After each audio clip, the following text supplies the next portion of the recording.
Esan behar duguna da, alde zaharrak, momentu honetan gure herriko alde zaharrak garrantzi berezia duen espazio bat dela, eta erabaki garrantzitsu bat hartu genuela duela 2 urte, eta zen alde zaharra birgaitzea, alde zaharraren balio hori berreskuratu asmoarekin.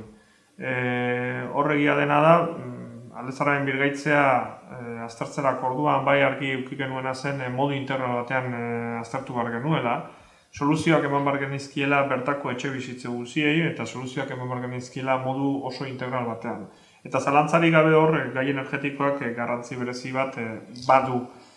Eta zertu zen planteamendua mahai gainean jartzen denean, iruditzen zaigu erabat egokitzen dela guk genuen planteamendu horri, bereziki, ia zero estandarraren barruan kokatzen delako, guk alde zaharrean egin nahi dugun hori, eta baita ere, etxe bizitza desberdinetan planteatu nahi ditugun urrats horiek ere. Gainera baita ere ikusten dugu alde zaharraren programa hori programa ambizioso bat dela, programa ambizioso bat gainera eskatuko dituena olako kolaborazio publiko-pribatua ere, programa guzi horri heldu ahal izateko inbertsio handi batetaz hitz egiten ari gara alde zaharrari begira, eta iruditzen zitzaigun ere aukera polita izan zitekeela horrelako programa batean finantziazio bideak ere aztertzen direna, non bertan ere energiarekin zerikusia duten enpresak parte hartzen duten, entitate finantzieroek ere parte hartzen duten, iruditzen zitzaigun erabat egokitzen zela guk egiten genuen planteamendu horrekin. Zeintzu dira 3 proiektuak, guk 3 proiektu aukeratu ditugu, Zertuz programean sartzeko. Lehenengo proiektua udal eraikina hau da udal eraikin printzipala modu batean. Hemen kokatzen dira udaleko langile gehienak, eta udal eraikin ere bi zati ditu, bata historikoa dena, Erdi Arokoa, eta beste bat berria.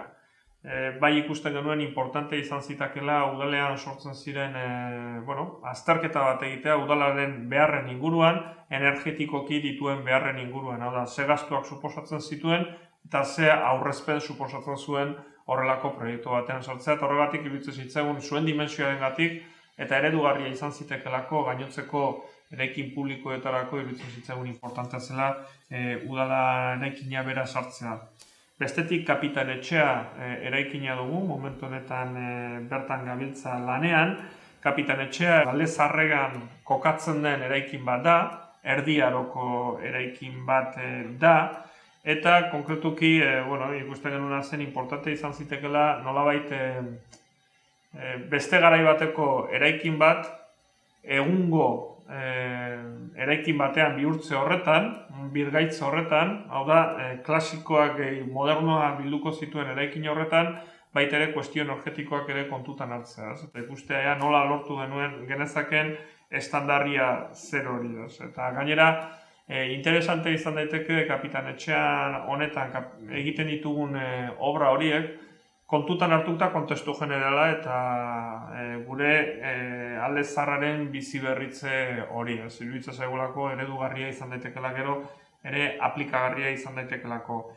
Eta azkenik da Lekuona eraikina. Lekuona ere birgaitze bada naiz eta parterik nabariena berria den. Lekuona eraikina arte eszenikoetarako zentro kontemporaneo bat sortu nahi dugu.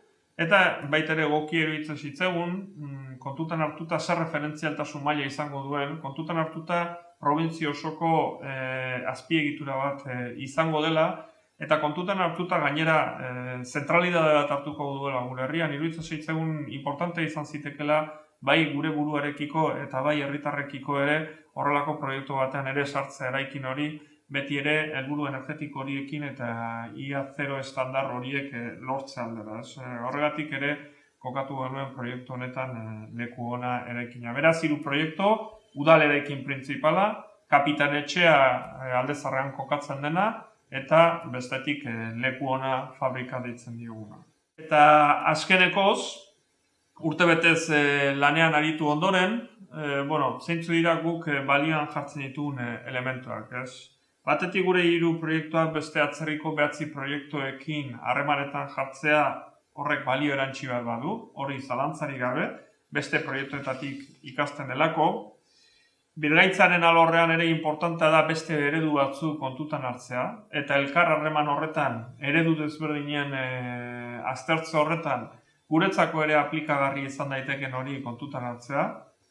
Finantziazio ere importantea da, lehen aipatu dut, proiektu honetan botere publikoak energian aritzen diren zerbitzu enpresak eta baita ere azkenik entitate finantzieroak parte hartzen dute eta proiektu ambizioso hauetan eta bereziki gure kasuan gerora begira ere aldezarrean egin nahi dugun horretan zalantzari gabe horrelako kolaborazioak ere importantea dira eta uste dugu ere urte honetan hori nabaria izan dela.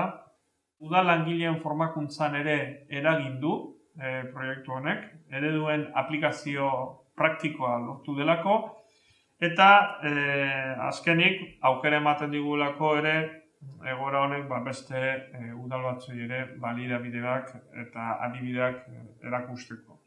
Ikusten dut urte honetan eduki ditugun ezaugarri nagusienak eta positiboak horiek izan dira.